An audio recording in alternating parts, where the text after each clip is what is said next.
Известная тунисская певица Амани Свиси вновь посетила Туркменистан и подарила незабываемый вечер своим поклонникам.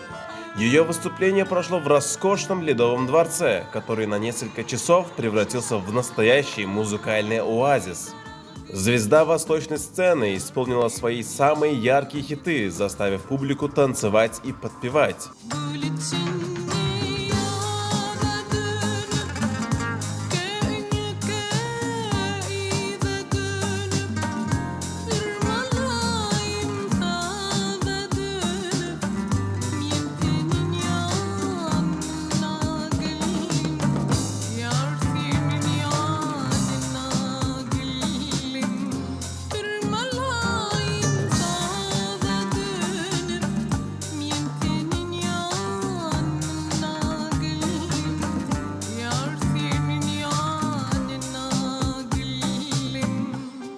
Ее проникновенный голос и зажигательная энергетика создали атмосферу настоящего праздника.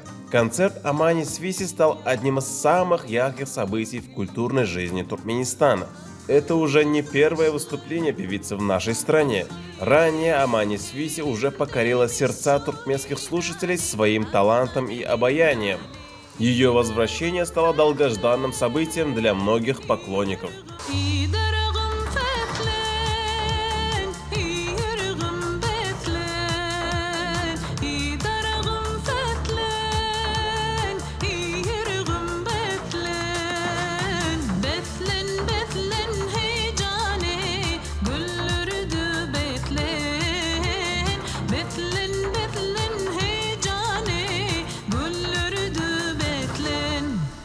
مساء الخير سعيد. Salam. Men Türkmenistan'da bu konserdi meýem ikinji ýerde. Açanda ma Türkmenistan'da konsert şakylygyny hödürlenlerini öğrenbegendim. Konsertde Türkmen halkynyň milli lideri Gahrman Arkadagyň aýdymy bolan Leyli Saç aýdymyny ýerine ýetirdim. We bu bolsa men öğrenbegenlerdi buýsanlardy. Şeýle hem Türkmeniň milli eşigine aýdym aýtmaklyk öğren buýsançdydyr. Sebäbi Türkmeniň milli eşikleri öğren owadan nipes.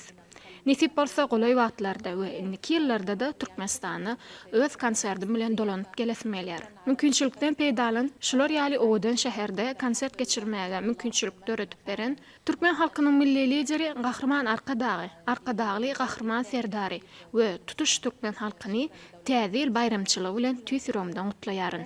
Sag bolun.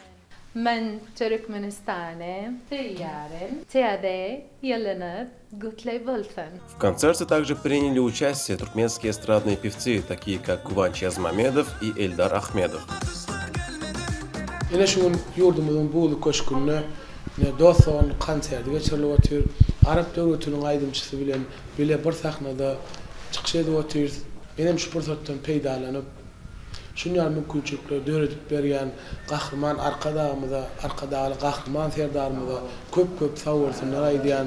Ne şuň şeýle ajaýyp günler biri Arap döwletinden gelen Amani Swisi bilen bir sahnada çykyş etdik. Şeýle odan konsert boldy, dinleýijiler tarapyndan gyzgyn garşylyny. Men şu odan bayramçylyk bilen täzil bayramy bilen Gahrman Arkadagy Gahrman Serdarymyzy we ähli Türkmen halkyny tüýsürümden gutlaýar.